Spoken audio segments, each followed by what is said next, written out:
السلام علیکم دوستو، ولیم شیکسپیئر کے پلیز کی سیریز میں آج ایک اور پلے کنگ لیئر میں آپ لوگوں کے ساتھ ڈسکس کروں گا۔ ہمیشہ کی طرح اس کے بھی ہم نے 3 سے 4 پارٹس بنائے ہیں جن میں ہم اس کو ایکٹ وائز کر کے ڈسکس کریں گے۔ آج کی اس پہلی ویڈیو میں ہم اس کا ایکٹ 1 اور اس کے پہلے جو 2 سینز ہیں، سین 1 اور سین 2، وہ ہم ڈسکس کریں گے۔ تو شروع کرتے ہیں اپنی آج کی یہ ویڈیو کے۔ اس ڈرامے کا آغاز 2 نیک لوگوں سے ہوتا ہے، گلوسسٹر اور کینٹ۔ یہ دونوں آپس میں یہ ڈسکس کر رہے ہیں کہ بادشاہ لیئر اپنی سلطنت کو تقسیم کرنے والا ہے۔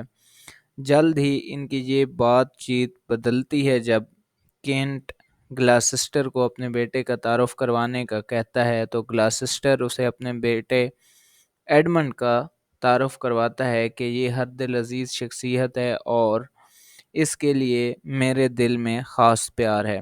لیئر جو کہ برٹن کا بادشاہ ہے اپنے تخت والے کمرہ میں داخل ہوتا ہے اور سلطنت کو تقسیم کرنے کے بارے میں اپنے خیالات کا اظہار کرتا ہے، جو کہ وہ اپنی تینوں بیٹیوں کے درمیان کرنا چاہتا ہے۔ وہ حکومتی سرگرمیوں اور ذمہ داریوں سے خود کو برذمہ کرنا چاہتا ہے اور اپنے بچوں کے پاس باقی زندگی گزارنا چاہتا ہے۔ مطلب وہ اپنی سلطنت کے ایک حصے میں ایک بیٹی کے پاس تو کبھی سلطنت کے دوسرے حصے میں دوسری بیٹی کے پاس جا کر اس طرح وہ سفر کے اور گھوم پھر کر اپنی بیٹیوں کو گھوم پھر کر جو ہے اپنی زندگی گزارنا چاہتا ہے۔ وہ اپنی بیٹیوں کو مخاطب کر کے کہتا ہے کہ بتاؤ کون ہے مجھ سے سب سے زیادہ پیار کرنے والی، کون ہے جو مجھ سے سب سے زیادہ پیار کرتی ہے۔ جو جتنا زیادہ پیار کا اظہار کرے گی اس کو اتنا زیادہ حصہ سلطنت میں ملے گا۔ لیئر اپنی دونوں بیٹیوں گورنل اور ریگن کی طرف توجہ کرتا ہے جو کہ بہت زیادہ خوش آمدی انداز میں اپنے والد کو جواب دیتی ہیں کہ وہ دنیا کی ہر چیز سے زیادہ اپنے والد کو پیار کرتی ہیں، لیکن کورڈیلیا جو کہ لیئر کی سب سے چھوٹی اور پسندیدہ بیٹی ہے، وہ کوئی اس طرح کا جواب نہیں دیتی۔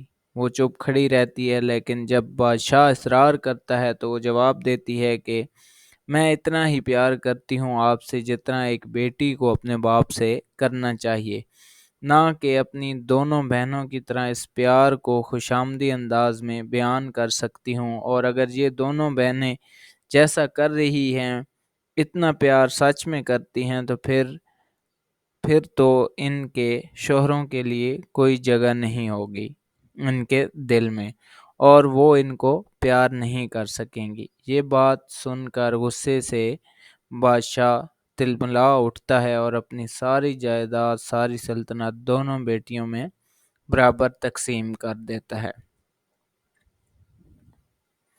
کینٹ ایک بہت قابل اور نیک درباری ہے۔ یہ واحد وزیر ہے جو کہ بادشاہ کے اس فیصلے کی مخالفت کرتا ہے۔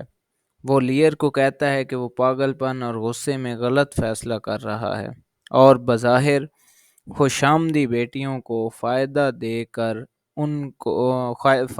کر اور کورڈیلیا کو لا تعلق کر رہا ہے جو کہ اپنی دونوں بہنوں سے زیادہ بادشاہ کو پیار کرتی ہے۔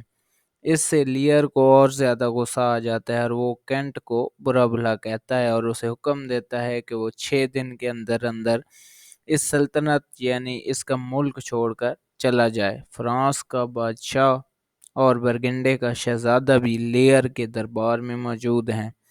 وہ اس بات کے انتظار میں ہیں کہ ان دونوں میں سے بادشاہ کس کو کورڈیلیا سے شادی کے لیے چنتا ہے۔ لیئر ان کو بلاتا ہے اور کہتا ہے کہ کورڈیلیا اب اس کی بیٹی نہیں رہی اور نہ ہی اسے جائیداد میں سے کوئی حصہ ملے گا۔ برگنڈے کا شہزادہ اپنی شادی کا پرپوزل واپس لے لیتا ہے، مگر فرانس کا شہزادہ کورڈیلیا کی ایمانداری سے متاثر ہوتا ہے اور شادی کا فیصلہ کرتا ہے۔ بادشاہ اس کو شہزادے کے ساتھ بغیر کسی نیک خواہشات کے بھیج دیتا ہے، یعنی اس کی شادی کروا دیتا ہے۔ ریگن اور گونریل آپس میں خفیہ طور پر گفتگو کرتی ہیں کہ اب سلطنت پر ہم دونوں کا حق ہے اور کسی طرح ہم دونوں مل کر اپنے باپ کا باقی رہا سہا تھوڑا بہت اثر و رسوخ بھی کسی طرح ختم کر کے سلطنت پر مکمل طور پر قبضہ جما لیں۔ ایڈمنڈ کمرے میں داخل ہوتا ہے اور وہ ناجائز اولاد کے بارے میں معاشرے کے برے رویے کی خود سے شکایت کر رہا ہوتا ہے۔ وہ بڑبڑا رہا ہوتا ہے کہ وہ اپنے بھائی ایڈگر، جو کہ اس کے باپ کی جائز اولاد ہے، اس کو کوستا ہے اور برا بھلا کہتا ہے کیونکہ وہ باپ کی وراثت کا اصل حقدار ہے۔ وہ جائیداد کی تقسیم کے معاملات اپنے اس بھائی سے طے کرنا چاہتا ہے اور وہ فائدہ حاصل کرنا چاہتا ہے جو کہ معاشرہ اس کو نہیں دینا چاہتا، یعنی جائیداد پر حق صرف جائز اولاد کا ہوتا ہے، نہ کہ ناجائز اولاد کا۔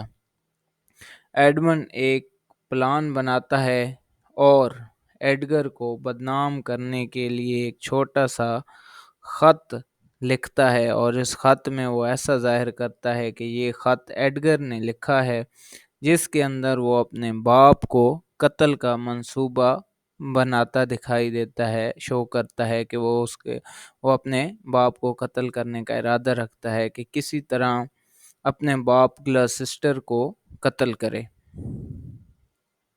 ایڈمنڈ اس خط کو جان بوجھ کر اپنے باپ کے سامنے لے جاتا ہے اور اس کو چھپانے کا ناٹک کرتا ہے تاکہ اس کا باپ اس سے اصرار کرے کہ دکھاؤ کیا چھپا رہے ہو، اور ایسا ہی ہوتا ہے۔ گلاسٹر جب دیکھتا ہے تو وہ کہتا ہے کہ مجھے دکھاؤ یہ کیا چیز ہے تمہارے ہاتھ میں۔ وہ خط پڑھنے پر اصرار کرتا ہے اور اس طرح وہ گلاسٹر کو ایڈگر کے خلاف کرنے میں کامیاب ہو جاتا ہے، یعنی اپنی چال میں کامیاب ہو جاتا ہے، اور وہ اپنے جھوٹوں کے ذریعے گلاسٹر کو اس بات کا یقین دلانے میں کامیاب ہو جاتا ہے کہ ایڈگر اس کے قتل کا منصوبہ بنا رہا ہے تاکہ وہ ساری دولت اور جائیداد جلدی سے اپنے قبضے میں کر لے۔